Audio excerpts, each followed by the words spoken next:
جی عزیز دوستو، السلام علیکم۔ آج ہم غلام الثقلین نقوی کے مشہور ناول میرا گاؤں کے حوالے سے تنقیدی جائزہ پیش کریں گے۔ دوستو ویڈیو کو یہیں پہ لائک کر دیں۔ دوستو یہ ناول 1982 یا بعض کتابوں میں لکھا ہے کہ 1981 میں شائع ہوا۔ پریم چند کا نام اردو افسانہ نگاری کی دنیا میں اس لیے سب سے اہم مانا جاتا ہے کہ انہوں نے استحصالی نظام کے خلاف دیہاتی پس منظر میں ناول اور افسانے تحریر کیے۔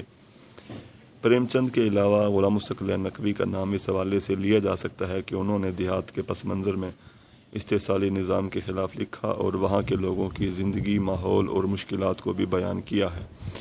اس ناول میں لائل پور موجودہ فیصل آباد کے ایک چھوٹے گاؤں چک مراد کی کہانی بیان کر کے وہاں رہنے والے کسانوں، مزدوروں اور رہائشیوں کی روزمرہ زندگی کو بیان کر کے ان پر استحصالی نظام کے تحت ڈھائے جانے والے مظالم کا بھی ذکر کیا ہے۔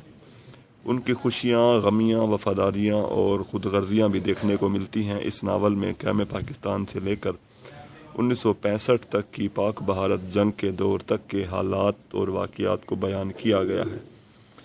سعیدہ ارم اپنی تحقیقی مقالے اردو ناول میں تہذیبی شناخت میں لکھتی ہیں۔ یہ ناول کسانوں کی حالت زار کے علاوہ زمینداروں کی اخلاقی پستی اور ظالمانہ فطرت کی بھی عکاسی کرتا ہے۔ لامحدود اختیارات نے ان زمینداروں کو غریب عوام کا استحصال اور ان پر ظلم کرنے کی کھلی آزادی دے رکھی ہے۔ دوستو ناول میں کسانوں اور مزدوروں کی بے بسی کے مناظر بھی ہیں اور محنت کشوں کی زندگی کی تصاویر بھی دیکھنے کو ملتی ہیں۔ ناول میں دکھایا گیا ہے کہ ملکی سطح پر رونما ہونے والے بعض بڑے واقعات کے علاوہ بھی چند چھوٹے واقعات کا گاؤں والوں کی زندگیوں پر بڑا گہرا اثر پڑتا ہے۔ مثلاً جنگ، مارشل لا، گاؤں میں چکی لگنا یا سڑک کی تعمیر جیسے واقعات سے گاؤں والوں کی زندگیاں متاثر ہوتی ہیں۔ ناول میں کیونکہ استحصالی نظام کے اثرات بھی دیکھنے کو ملتے ہیں، اس لیے ہمیں اس ناول میں گاؤں کے جاگیردار طبقے کی لوٹ کھسوٹ کے مناظر بھی دکھائی دیتے ہیں۔ دوستو کسان جو دن رات محنت کر کے فصل کاشت کرتے ہیں، مگر اس کی خون پسینے کی کمائی پر زمیندار اور جاگیردار بھوکے گدھوں کی طرح نظر جمائے رکھتے ہیں اور گاؤں کے کئی مفت خور کسان کی فصل میں سے حصہ لینے کے لیے پہنچ جاتے ہیں۔ ایک منظر سماعت کیجیے گا۔ جب بھوسا الگ ہوا اور گندم کا چھوٹا سا ڈھیر لگا تو میرا جی بیٹھ گیا۔ بڑھئی، لوہار، نائی، دھوبی اور مولوی اور کئی دوسرے لوگوں کا حصہ دینے کے بعد گندم کا ڈھیر اور بھی کم ہو گیا تو میں نے سوچا کسان کی کمائی میں کتنے لوگ شریک ہیں۔ دوستو گاؤں کے قدرتی وسائل پر کس طرح وہاں کے جاگیردار اور سیاستدان مل کر قبضہ کرتے ہیں، ان کا غلط استعمال کرتے ہیں۔ بڑی سے بڑی سیاسی تبدیلی گاؤں کے لوگوں کی زندگیوں کو تبدیل نہیں کرتی۔ ناول کا ایک حصہ قیام پاکستان سے بھی متعلق ہے۔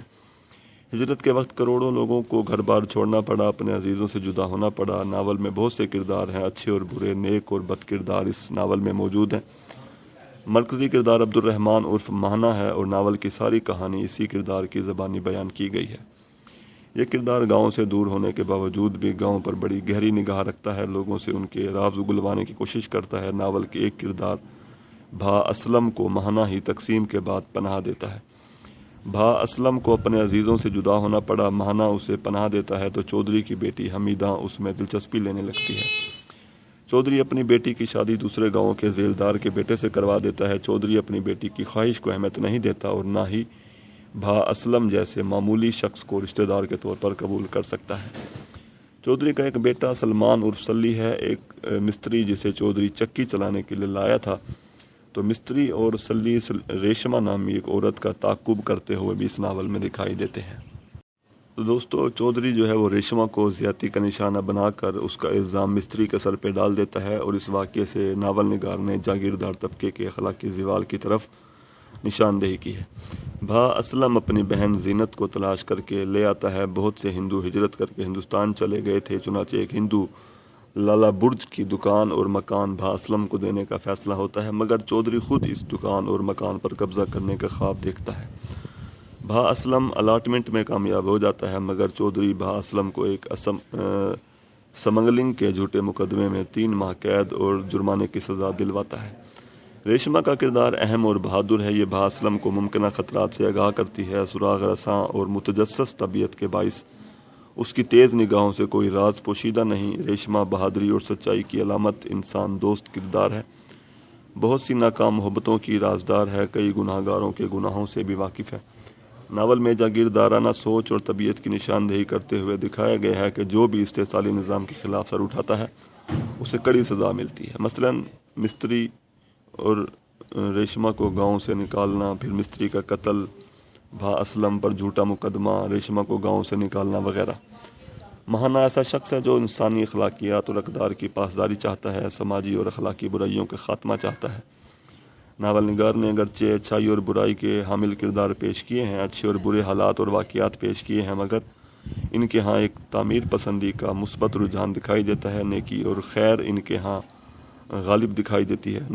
ناول میں یہ بھی دکھایا گیا ہے کہ ہر قدرتی آفت، خصوصاً جنگ اور قحط اور سیلاب وغیرہ میں سب سے زیادہ نقصان کسانوں اور غریب لوگوں کا ہوتا ہے۔ ڈاکٹر ممتاز احمد اپنی مشہور کتاب آزادی کے بعد اردو ناول میں لکھتے ہیں، معروف افسانہ نگار غلام الثقلین نقوی کا ناول میرا گاؤں 1982 بھی حقیقت پسندانہ رجحان کی عکاسی کے لیے قابل ذکر ہے۔ دوستوں، ناول میں دیہاتی زندگی کے قدرتی مناظر بھی دیکھنے کو ملتے ہیں۔ اس کے علاوہ گاؤں میں جو پنچایت کا نظام ہے، جھوٹے مقدمے، پر اسرار اموات وغیرہ کا بھی ذکر ہے۔ اگرچہ ناول ایک چھوٹے سے گاؤں چک مراد کی کہانی بیان کرتا ہے، اس کا کینوس محدود ہے، مگر اسے وسیع تناظر میں دیکھنے سے معلوم ہوتا ہے کہ یہ دراصل پاکستان کے ہر گاؤں کی کہانی ہے۔ مصنف نے دیہی معاشرے کے پس منظر میں سیاسی نظام کی اصلیت اور جاگیردارانہ نظام کے ظلم و ستم کو عیاں کیا ہے۔ کسانوں کے مسائل کی عکاسی، ذمہ داروں کے مظالم اور لوٹ کھسوٹ کی عکاسی کے لحاظ سے یہ ناول خاصا اہم ہے۔ شکریہ۔